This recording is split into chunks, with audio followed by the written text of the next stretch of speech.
Hello boys and girls. This video is how to find the area of triangles. If you know how to find the area of a rectangle and parallelograms and squares, which are all four-sided figures, finding the area of a triangle is very similar, but there's just one more step. So I'm going to spend a large portion of this video explaining why there's that second step when you're finding the area of a triangle. So when we have a triangle, you'll always be told two measurements. You'll be told the base and the height. This is called the base, and this is called the height. But if we just multiply the base times the height, similar to the way that we multiply the length times the width, you're going to end up with the answer of 24 feet squared. Why is that a problem? Well, it's a problem because that's saying 1, 2, 3, 4, excuse the fact that they're not equal, and 1, 2, 3, 4, 5, that's the area you found that equals 24. Because when we saw our video for finding rectangles, we know we drew the lines for 4 and the lines for 6, and there are the 24 squares that make up the area, because area is finding the small squares. Area is small squares. But do we have this whole area? We don't. What do you notice about what we have? How much of the area do we actually have? I hope that you notice that you actually have half of the area. So we have to find half of our area. What can we use to find half? Well, we can divide by 2. And 24 divided by 2 is 12 feet squared. So the area of a triangle with a height of 6 and a base of 4 would be 12 feet squared. Now the way we write that formula is 1/2 base times the height. Why isn't it base times the height divided by 2? Well, multiplying by 1/2 is the same thing as dividing by 2. Let's look at the case that we did here. If I do 24 times 1/2, I put the 24 over a 1 because when we're multiplying a whole number by a fraction, we change our whole number into a fraction.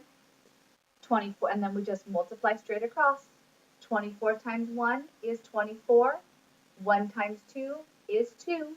And here we end up with 24 divided by 2, which would give us 24 divided by 2.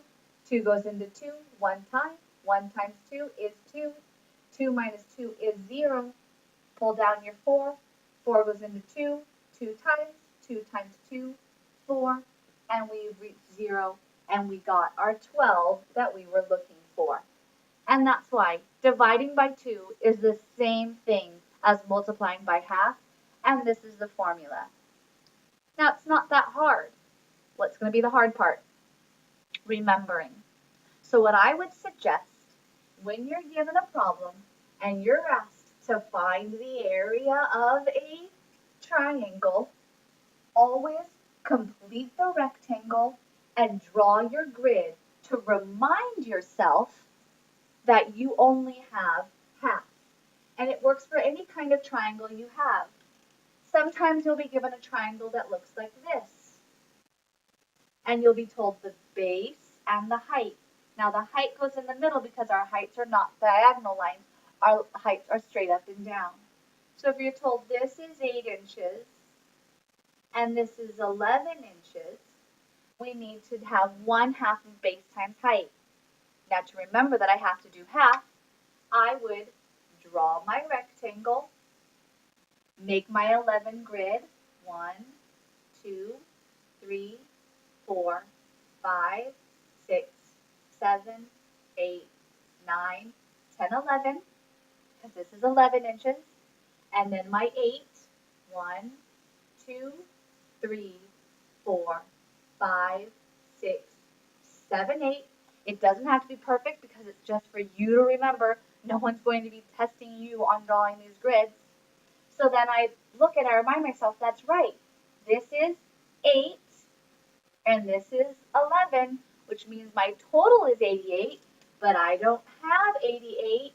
I only have this triangle that's shaded in, and that triangle is half of what I have. So I have 1/2 of 8 times 11, 1/2 of 88, because parentheses can mean times, parentheses can mean to multiply. They can tell you to do this first in PEMDAS, parentheses, exponents, multiply, divide, add, subtract, but they can also tell you to multiply. So 1/2 of 88, so that is 1, which gives me 88 over 2. I put my king in the castle. 2 goes into 8 4 times. 4 times 2 is 8. 8 minus 8 is 0. Pull down my 8. 2 goes into 8 4 times. 4 times 2 is 8. 8 minus 8 is 0. So my answer, the area of my triangle, is 44 inches squared. It's a really good idea to just quickly draw your grid to remind yourself, I don't have my whole grid. When I'm dealing with triangles, they are not a four-sided shape. They are only half of my whole area. I don't have this. I don't have this. I only have half of my area. So triangles are 1/2 of the base times the height. We can't just do it the same way we do for squares, rectangles, and parallelograms. Just multiply the two numbers. When you get triangles, you have to remember that they are half. And by drawing out your grid, it'll be a great way for you to remember that triangles are 1/2 of the base times the height. Review this video as many times as you need to until you are certain that you remember that triangles are 1/2 the base times the height. Draw your grid and you'll be sure to remember that. Good luck. Study on.